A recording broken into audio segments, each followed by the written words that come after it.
जय हिंद साथियों, स्वागत है आपका self study classes with Sumit Jain YouTube channel में। दोस्तों फिर से लेकर के आए हैं हम बहुत ही महत्वपूर्ण रचनाएं और आज हम रीतिकाल की टॉप 20 रचनाएं पढ़ने वाले हैं। दोस्तों जितने भी आपके काल हैं, आपका वीरगाथा काल, भक्ति काल, रीतिकाल, आधुनिक काल के जितने काल हैं, सभी की टॉप रचनाएं में अब बनाना स्टार्ट कर दिए। ठीक है, तो आज हम रीतिकाल की टॉप 20 रचनाएं लेकर आए हैं जो एग्जाम में पूछी जाती है और उनको फनी ट्रिक से याद करवाएंगे। तो पूरा वीडियो आपको जरूर देखना है और जो भी नए साथी हैं जिन्होंने चैनल को सब्सक्राइब नहीं किया है वो कृपया चैनल को सब्सक्राइब कर लें, बेल आइकन को दबाएं। ठीक है, रोज सुबह 9:30 बजे आपका ट्रिकी वीडियो आता है हिंदी साहित्य का। तो स्टार्ट करेंगे दोस्तों आज का ये वीडियो और सभी लोग वीडियो को लाइक और शेयर अवश्य करें। और दोस्तों जो भी व्हाट्सएप ग्रुप से नहीं जुड़े हैं वो 9098609291 है ना, ये व्हाट्सएप नंबर है। तो इस पे आप एसएमएस करें, आपको लिंक मिल जाएगी व्हाट्सएप की। ठीक है, तो स्टार्ट करते हैं। सबसे पहला जो आपका क्वेश्चन है दोस्तों, शब्द रसायन की रचनाकार कौन है? ये शब्द रसायन है और 4 विकल्प हैं, 2 सेकंड आपको दिए जाते हैं। तब तक मैं आपको बता दूं कि शब्द को रसायन देव, शब्द को रसायन देव, है ना। हम बोल देते ना यार राशन पानी देव, राशन पानी देव, ऐसे ही शब्द को राशन पानी देव, शब्द को क्या दो? राशन पानी देव। तो देव से देव कवि, यानी कि आपका जो सी नंबर है वो बिल्कुल सही हो जाएगा। शब्द को आप कैसे याद रखोगे? शब्द को राशन पानी देव, यानी कि सा नंबर। ठीक है, अगला है कविकुल कल्पतरु की रचनाकार कौन है? दोस्तों आपको कुछ नया करना होगा। रचनाएं अगर याद करनी है तो व्यवहारिक जीवन से जोड़ना होगा, ट्रिक बनानी होगी। ठीक है, रिलेट करना होगा। अब आपको बताना कविकुल कल्पतरु के रचनाकार कौन है। अब एक चीज बताना दोस्तों, इसको मैंने आपको कई बार याद करवाया। कैसे याद करवाया है कि कुल की चिंता सभी को रहती है, आपको भी रहती है, हमें भी अपने कुल की चिंता रहती है, आपको भी अपने कुल की चिंता रहती है। तो यहां पर आया है कुल, और कवि कुल कल्पतरु के रचनाकार कौन होंगे? कौन होंगे? चिंता रहती है तो चिंतामणि, यानी कि आपका जो विकल्प नंबर डी है वो बिल्कुल सही हो जाएगा। ठीक है, अगला है दोस्तों ब्रहबारिश की रचनाकार कौन है? 4 विकल्प हैं और 2 सेकंड आपको दिए जाते हैं। और आपको पता है कि जब ब्रह होता है किसी व्यक्ति को तो उसको कुछ समझ में नहीं आता। वो कैसा हो जाता है? बिल्कुल बोधा हो जाता है। अपन बोलते यार तुम तो बोधा हो गए हो, है ना। ब्रह जब होता है व्यक्ति को तो वो उसको कुछ समझ में नहीं आता और वह बोधा बन जाता है। तो ब्रहबारिश की रचनाकार कौन होंगे? कौन होंगे? बोधा, बोधा कवि होंगे, यानी सा नंबर आपका बिल्कुल सही हो जाएगा। जब ब्रह की बारिश होती है तो व्यक्ति बोधा बन जाता है, वैसे ही रचना है ब्रहबारिश और ब्रहबारिश की रचनाकार कौन है? बोधा। याद रख लेना, ये सिर्फ रिलेट और याद करने का तरीका है। ठीक है, तो सा नंबर आपका बिल्कुल सही हो जाएगा। अगला देखो छंदमाला की रचनाकार कौन है? दोस्तों बहुत ही बढ़िया रचना पूछी जाती है। ये छंदमाला कई बार पूछी गई है। केशवदास जी की विज्ञान गीता, रामचंद्रिका, छंदमाला, ये रचनाएं पूछी जाती है। इनकी कवि प्रिया, रसिक प्रिया, लेकिन ये छंदमाला आपको याद नहीं होती दोस्तों, लेकिन आज याद हो जाएगी कि छंद की माला हमें कहाँ पहनना है? केसों में। ये देखो केसों में हमें छंद की माला पहननी है तो केशवदास। छंदमाला कहाँ पहननी है? केसों में। छंदमाला कहाँ पहननी है? केसों में, है ना, तो केशवदास। इस प्रकार से अगला है कवित्र रत्नाकर की रचनाकार कौन है? दोस्तों सबसे मोस्ट इंपोर्टेंट रचना है रीतिकाल की और हमेशा पूछी जाती है। तो कवित्र रत्नाकर की रचनाकार 4 विकल्प हैं और 2 सेकंड आपको दिए जाते हैं। और आपको पता है दोस्तों कि जो सेना है वो हमारी रत्न के समान है। हमारे देश की सबसे अनमोल जो रत्न है वो हमारी सेना है। तो सेना रत्न है, तो कवित्र रत्नाकर के रचनाकार कौन होंगे? कौन होंगे? रतन है तो सेनापति, सेनापति, यानी कि बी नंबर आपका बिल्कुल सही है। अब आप कभी नहीं भूलना दोस्तों, सेना हमारी क्या है? अनमोल रत्न है। तो रत्नाकर, कवित्र रत्नाकर, सेनापति। ठीक है, इस प्रकार से। अगला है माधवा नल काम कंदला की रचनाकार कौन है? दोस्तों माधवा नल काम कंदला, है ना। दोस्तों नल का काम करते करते, नल का काम करते करते आलम बिगड़ जाता है। क्या बिगड़ जाता है? नल का काम करते करते आलम बिगड़ गया, यानी कि जो आ नंबर है वो बिल्कुल सही होगा। नल माधवा नल काम कंदला, काम करते करते, नल का काम करते करते आलम बिगड़ गया। तो आलम जी इसके रचनाकार होंगे, यानी कि विकल्प नंबर आपका आलम केली है, एक आलम केली और माधवानल कामकंदला, ये दो रचनाएं हैं आलम की, है ना। तो आलम आपका बिल्कुल सही हो जाएगा, है ना। अगला है दोस्तों रतन हजारा के रचनाकार कौन है। इससे पहले लगभग 25 वीडियो ट्रिकी वीडियो मैंने डाले हैं, पूरे संप्रदाय, पूरी रचनाएं, बहुत सारी चीजें याद करवा दी, साहित्य अकादमी से पुरस्कृत रचनाएं, ज्ञानपीठ, व्यास सम्मान से सब कुछ याद करवाया हिंदी साहित्य में। तो प्लेलिस्ट में जाकर के अवश्य देखना है। और रतन हजारा के जो रचनाकार हैं वो कौन है। और एक चीज बताना दोस्तों, हजारों रत्न कहां पर हैं, पृथ्वी में या आकाश में। हजारों रत्न कहां पर हैं, पृथ्वी में, यानी कि पृथ्वी से हैं, है ना। हजारों रत्न पृथ्वी में हैं, कहां पर, पृथ्वी में। तो पृथ्वी से हैं इसके रचनाकार होंगे। और पृथ्वी से हैं किसका वास्तविक नाम था, रसनिधि, है ना। रसनिधि का वास्तविक नाम था पृथ्वी से है ना। तो याद रख लेना, रतन हजारा, रसनिधि या फिर पृथ्वी से हैं। तो सा नंबर आपका यहाँ पर बिल्कुल सही हो जाएगा। अगला क्वेश्चन है दोस्तों, शकुंतला नाटक की रचनाकार कौन है। 4 विकल्प हैं। देखो, आपने रामायण महानाटक पूछा गया आपसे, हनुमान नाटक आपसे पूछ लिया गया परीक्षों में, और शकुंतला नाटक, ये तीनों नाटक पूछे जाते हैं दोस्तों, है ना। हनुमान नाटक हृदय राम, है ना, और रामायण महानाटक प्राणचंद्र चौहान, और इस शकुंतला नाटक भी आपको याद रखना है।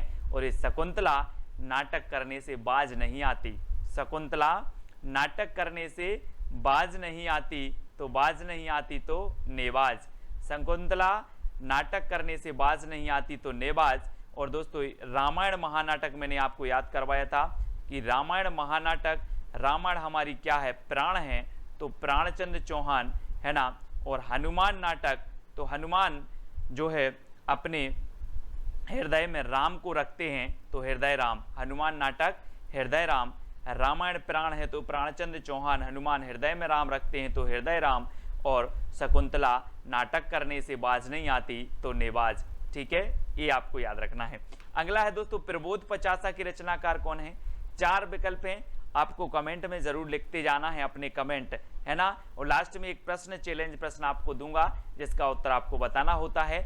और प्रबोध पचासा के जो रचनाकार हैं वो कौन है, पद्माकर। आपको दोस्तों 50 पदम चलना है, 50 कदम या फिर 50 पदम, क्या है, 50 पदम चलना है तो पद्माकर, 50 पदम चलना है तो पद्माकर। इनकी रचना एक गंगा लहरी है दोस्तों, गंगा लहरी है, जगत विनोद है, प्रबोध पचासा है, ये रचनाएं हमेशा पूछी जाती हैं पद्माकर जी की, ठीक है। अगला प्रश्न है, हित तरंगिणी की रचनाकार कौन है। हित तरंगिणी के बताना है दोस्तों। अब एक चीज बताना कि अगर दोस्तों आपके ऊपर कृपा राम की हो जाए, कृपा राम की हो जाए तो आपका हित होगा कि अहित होगा, क्या होगा, हित होगा ना। कृपा राम की हो जाए तो हित होगा। तो हित तरंगिणी की रचनाकार कौन होंगे, हित तरंगिणी के रचनाकार होंगे दोस्तों कृपा राम। और हिम तरंगिणी आपने पढ़ा होगा माखनलाल चतुर्वेदी का, हिम तरंगिणी, है ना, हिम तरंगिणी माखनलाल चतुर्वेदी की, और हित तरंगिणी कृपा राम की, क्योंकि हित कृपा राम की होती है तो हित होता है, यानी कि जो आपका ए नंबर है वो बिल्कुल सही हो जाएगा, ठीक है। अगला है, अध्यात्म प्रकाश के रचनाकार कौन है। दोस्तों अगर आप अध्यात्म करोगे, अध्यात्म से जुड़ जाओगे, अध्यात्म यानी कि भगवान की भक्ति से अगर आप जुड़ जाओगे तो आपको दुख नहीं मिलेगा, आपको क्या मिलेगा, सुख मिलेगा। अगर अध्यात्म से जुड़ जाओगे और अध्यात्म का प्रकाश अगर आपके जीवन में आ जाए तो आपको सुख मिलेगा, यानी कि सुखदेव मिश्र, अध्यात्म का प्रकाश आपके जीवन में आ जाए तो आपको क्या मिलेगा, सुख। तो सुखदेव मिश्र इसके क्या हो जाएंगे, रचनाकार हो जाएंगे, किसके, अध्यात्म प्रकाश के, ठीक है। तो सा नंबर आपका बिल्कुल सही हो जाएगा। अगला है, शिवराज भूषण की रचनाकार कौन है। दोस्तों आपको पता है कि यहाँ पर भूषण आ गया है, भूषण, तो भूषण आ गया है तो निश्चित ही ये भूषण की रचना होगी।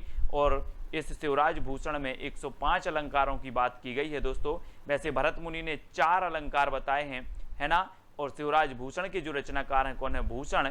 और भूषण को जा उपनाम है, ये भूषण उपनाम है इनका, बाकी इनका वास्तविक नाम कुछ विद्वान घनश्याम मानते हैं और कुछ विद्वान मनीराम मानते हैं, है ना।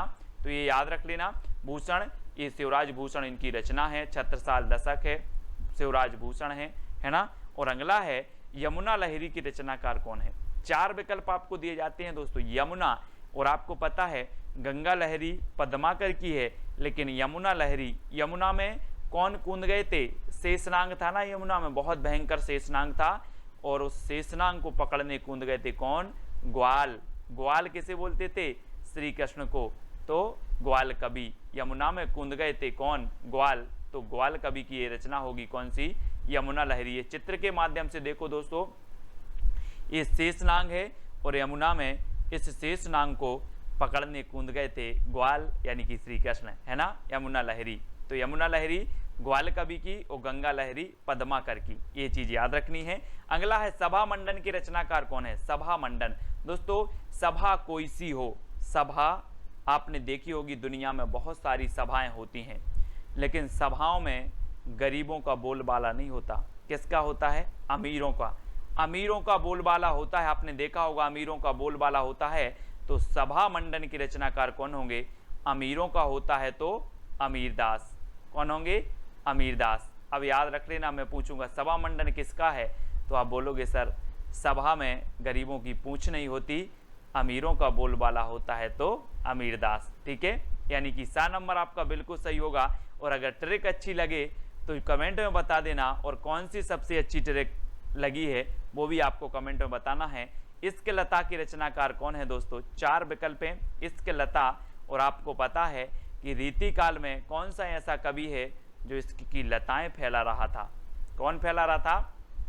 आपको पता है कि इश्क की लताएं फैला रहा था, तो वो फैला रहा था घनानंद। घनानंद कवि थे जो इश्क की लताएं फैला रहे थे, यानी कि जो डी नंबर है वो बिल्कुल सही हो जाएगा, है ना। और ये इनकी प्रेमिका का नाम था सुजान, है ना, और सुजान के प्रेम में ये अपनी लताएं फैला रहे थे। तो इश्क लता, सुजान के इश्क में लताएं फैला रहे थे कौन? घनानंद, यानी डी नंबर आपका बिल्कुल सही हो जाएगा। अगला है दोस्तों सुधा निधि की रचनाकार कौन है? अब 4 विकल्प में 2 सेकंड आपको दिए जाते हैं। सुधा निधि, सुधा मतलब होता है दोस्तों अमृत, है ना, और अमृत की निधि जैसा समझते हैं अगर बच्चों को ये टोस्ट या ब्रेड मिल जाए, टोस्ट या ब्रेड मिल जाए तो बच्चे क्या समझते हैं? सुधा मिल गया, जैसे सुधा की निधि मिल गई। क्या मिल जाए? टोस्ट मिल जाए। टोस्ट मतलब तोस कवि, है ना। सुधा समझते हैं बच्चे अगर तोस मिल जाए तो टोस्ट कवि, ठीक है, तोस कवि हो जाएंगे। इस प्रकार से सुधा निधि की रचनाकार कौन है? तोस कवि है ना। अगला है दोस्तों नवरस तरंग की रचनाकार कौन है? नवरस। आपको पता है दोस्तों, आप बोलते हो सर मुझसे नवरस नहीं बनते, नवरस, नस रस हम पढ़ते हैं ना, कितने होते हैं? 9 होते हैं, 9, है ना, 2 मिला के 11 हो जाते हैं, लेकिन नवरस आप पढ़ते हो। तो नवरस में अगर आपको प्रवीण होना है, प्रवीण होना है तो क्या है यहाँ पर? प्रवीण। कुछ लोग नवरस में प्रवीण होते हैं, है ना, बहुत सारे लोग नवरस में प्रवीण हैं। हम बोलते ना यार आप तो नवरस में प्रवीण हो, तो बैनी प्रवीण, बैनी प्रवीण, यानी सा नंबर आपका बिल्कुल सही हो जाएगा। ठीक है, आप भी नवरस में प्रवीण हो, आप भी नवरस में प्रवीण हो तो बैनी प्रवीण, नवरस तरंग के रचनाकार बैनी प्रवीण। इस प्रकार से याद रखेंगे। सुजान चरित की रचनाकार कौन है? दोस्तों याद रख लेना, ये सुजान घनानंद की प्रेमिका थी, लेकिन सुजान चरित घनानंद की रचना नहीं थी। ये किसकी थी? सुजान के पैर में क्या आ गई? सूजन आ गई। देखो सुजान के पैर में सूजन आ गई तो सूदन कवि, है ना, सूजन आ गई तो सूदन कवि। सुजान चरित के रचनाकार कौन होंगे? सूदन कवि, क्योंकि सुजान के पैर में क्या आ गई? सूजन, तो सूदन। इस प्रकार से देखो ये सूजन आ गई और सूजन आ गई तो कौन होंगे?